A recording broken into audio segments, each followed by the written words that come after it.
সংবাদ সবাইকে স্বাগত জানাচ্ছি। আমি ফিরোজ তোহা। শুরুতেই সংবাদ শিরোনাম।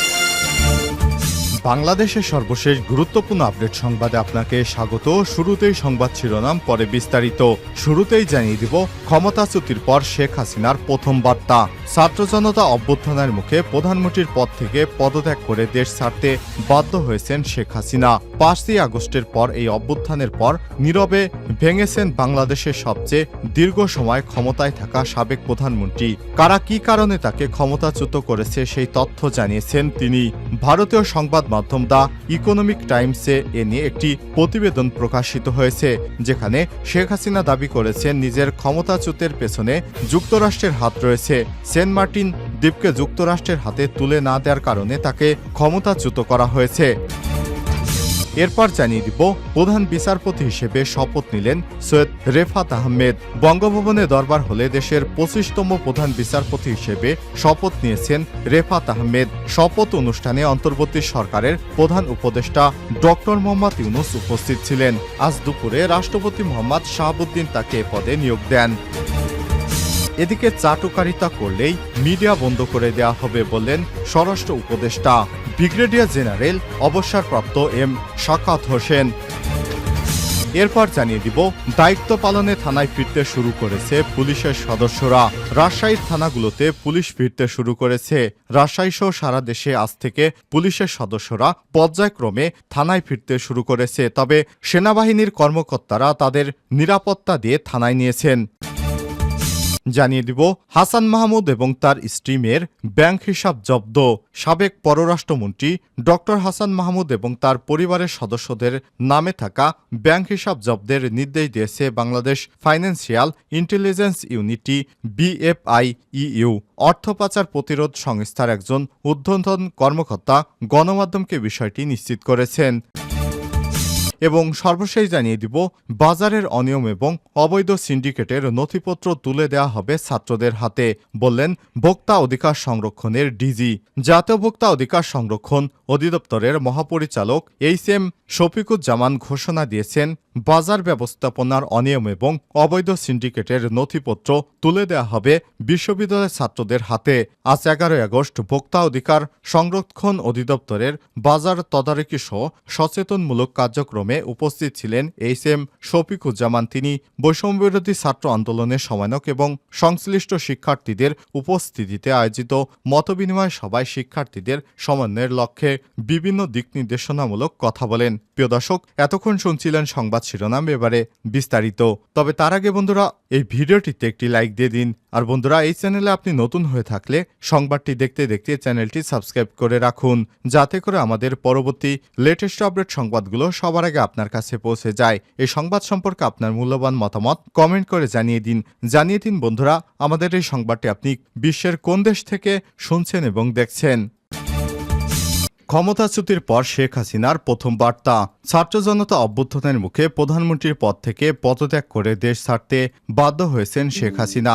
5ই আগস্টের এই অভ্যুত্থানের পর নীরবতা ভেঙেছে বাংলাদেশের সবচেয়ে দীর্ঘ সময় ক্ষমতায় থাকা সাবেক প্রধানমন্ত্রী শেখ হাসিনার। কারা কি কারণে তাকে ক্ষমতাচ্যুতি করেছে সেই তথ্য জানিয়েছেন তিনি।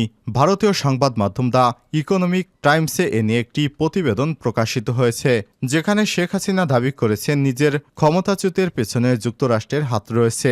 সেন্ট মার্টিন দ্বীপকে যুক্তরাষ্ট্রের হাতে তুলে না দেওয়ায় তাকে ক্ষমতাচ্যুত করা হয়েছে। প্রতিবেদনে আরও বলা হয়েছে, ভারতে যাওয়ার পর একাধিকবার জাতীয় নিরাপত্তা উপদেষ্টা অজিত দোভালের সঙ্গে দেখা হয়েছে শেখ হাসিনার। ভারতীয় নিরাপত্তা এবং কূটনৈতিক কর্তাদের সঙ্গেও কথা হয়েছে। তার রোববার 11 আগস্ট ভারতীয় পররাষ্ট্র মন্ত্রণালয় থেকে জানা গেছে, আওয়ামী লীগ সরকারকে ক্ষমতাচ্যুত করা এবং বাংলাদেশের সাম্প্রতিক পরিস্থিতির জন্য তিনি আমেরিকাকে সরাসরি দায়ী করছেন।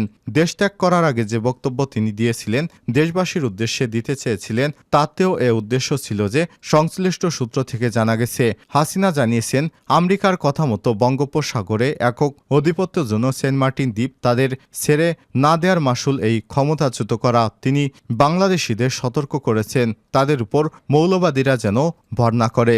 শেখ হাসিনা আশা প্রকাশ করেছেন তিনি আবার নিজের দেশে ফিরে যাবেন। তিনি মনে করেন আওয়ামী লীগ বারবার ঘুরে দাঁড়িয়েছে, এবারও ঘুরে দাঁড়াতে পারবে। তার দলের বহু নেতাকে হত্যা এবং ঘরবাড়ি জ্বালিয়ে দেওয়ার খবরে তিনি অত্যন্ত ব্যথিত। ভারতের আনন্দবাজার পত্রিকা জানিয়েছে, হাসিনা ঘনিষ্ঠ আওয়ামী লীগের শীর্ষ কর্তাদের বক্তব্য, গত মে মাসে আমেরিকার দক্ষিণ ও মধ্য এশিয়া বিষয়ক সহসচিব ডোনাল্ডুর ঢাকা সফরের সঙ্গে এই ক্ষমতা পরিবর্তনের সম্পর্ক রয়েছে। এই অভিযোগ তারা করেছেন যে ডোনাল্ডু চীন বিরোধী কিছু পদক্ষেপ নিতে হাসিনার উপর চাপ দিচ্ছিলেন। শেখ হাসিনা বর্তমানে ভারতের হিন্দন বিমানঘাটির কাছাকাছি একটি গোপন আস্তানায় অবস্থান করছেন। যতক্ষণ না তার পরবর্তী আশ্রয়ের ঠিকানা নির্ধারিত হয়, হাসিনা নয়াদিল্লিতেই থাকবেন। ধারণা করা হচ্ছে শেখ হাসিনাকে দীর্ঘ সময়ের জন্য ভারতে থাকতে হতে পারে, তবে ভারতের রাজনৈতিক আশ্রয়ের আইনি সুযোগ না থাকায় ভিসার মাধ্যমে তিনি দিল্লিতে থাকবেন। প্রধান বিচারপতি হিসেবে শপথ নিলেন সৈয়দ রেফাত আহমেদ। বঙ্গভবনে দরবার হলে দেশের 25তম প্রধান বিচারপতি হিসেবে শপথ নিয়েছেন রেফাত আহমেদ। শপথ অনুষ্ঠানে অন্তর্বর্তী সরকারের প্রধান উপদেষ্টা ডক্টর মোহাম্মদ ইউনুস উপস্থিত ছিলেন। আজ রোববার 11 আগস্ট দুপুরে রাষ্ট্রপতি মোহাম্মদ শাহাবুদ্দিন তাকে এই পদে নিয়োগ দেন। এর আগে আইন মন্ত্রণালয় থেকে সংক্রান্ত প্রজ্ঞাপন জারি করা হয়। প্রজ্ঞাপনে বলা হয়েছে, সংবিধানের 95/1 অনুচ্ছেদে প্রদত্ত ক্ষমতা বলে রাষ্ট্রপতি হাইকোর্ট বিভাগের বিচারপতি রেফাত আহমেদকে বাংলাদেশের প্রধান বিচারপতি নিয়োগ দিয়েছেন।